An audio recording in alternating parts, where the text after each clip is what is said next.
সারা দেশে আশঙ্কাজনক হারে বাড়ছে ডেঙ্গু রোগী। এমন পরিস্থিতিতে রীতিমতো হিমশিম খাচ্ছেন চিকিৎসক ও স্বাস্থ্যকর্মীরা। চলতি বৃহস্পতিবার পর্যন্ত মৃতের সংখ্যা দাঁড়িয়েছে ১৮৮ জনে। এ মাসে মৃত্যু হয়েছে ৬৬ জনের, যা এ বছরের এক মাসে সর্বোচ্চ মৃত্যু। কেবল এ মাসেই ডেঙ্গুতে আক্রান্ত হয়ে হাসপাতালে ভর্তি হয়েছেন প্রায় ১৩,০০০ জন। চলতি বছরে শনাক্ত রোগী বেড়ে দাঁড়িয়েছে ৪৪,৪৭৩ জনে।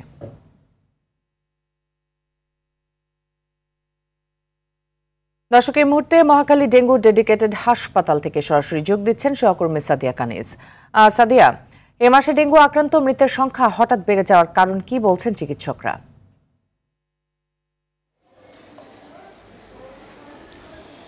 মিতু, হাসপাতালে আসলেই কিন্তু আসলে ডেঙ্গু রোগীদের অবস্থা দেখলেই বোঝা যায় যে কতটা ভয়াবহ রূপ নিয়েছে এই রোগটি। রোগীরা আসলে প্রচণ্ড জ্বর, শরীরে ব্যথা, বমি ধরনের উপসর্গ নিয়েই হাসপাতালে ভর্তি হচ্ছেন। তবে অনেক রোগী আসলে একটু দেরি করছেন ভর্তি হতে বা চিকিৎসকের শরণাপন্ন হতে, সেই কারণে কিন্তু এর ভয়াবহতাটা বাড়ছে। চিকিৎসকরা এমনটিই বলছেন। তবে যদি সময় মতো চিকিৎসকের শরণাপন্ন হওয়া যায় বা হাসপাতালে সময় মতো রোগীকে নেওয়া যায়, সেক্ষেত্রে কিন্তু আসলে এই রোগ প্রশমন করা সম্ভব ডাক্তারের চিকিৎসা নিয়ে। তবে রোগীরা অনেক ক্ষেত্রে আসলে বুঝতে পারছেন না, তা জ্বর নিয়ে ২-৩ দিন বা তার বেশি সময় আসলে ঘরে বসে থাকছেন। এই কারণে কিন্তু এই প্রবলেমগুলো হচ্ছে। তো এখানে আমরা এসে দেখেছি যে অনেকগুলো এখন শিশু ওয়ার্ডে রয়েছে আমরা ডিএনসিসি হাসপাতালে, সেখানে কিন্তু অনেকগুলো শিশুই এই রোগে আক্রান্ত হয়ে ভর্তি হয়েছে এবং আস্তে আস্তে চিকিৎসা নিয়ে অনেকেই সুস্থ হয়ে ঘরে ফিরছে, এমনটি আমরা দেখছি।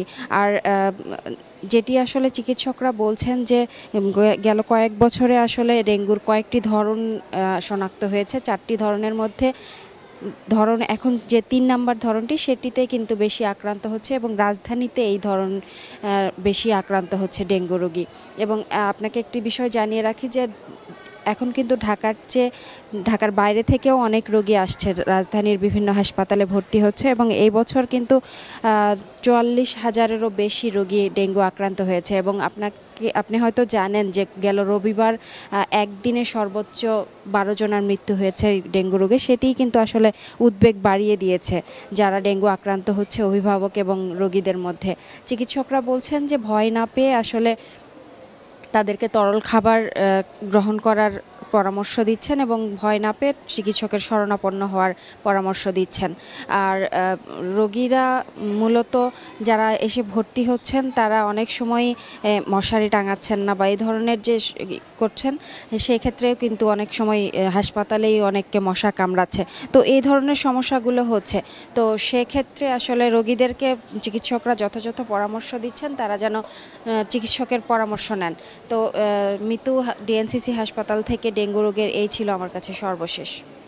জি, অসংখ্য ধন্যবাদ আপনাকে আমাদের সাথে যুক্ত হওয়ার জন্য।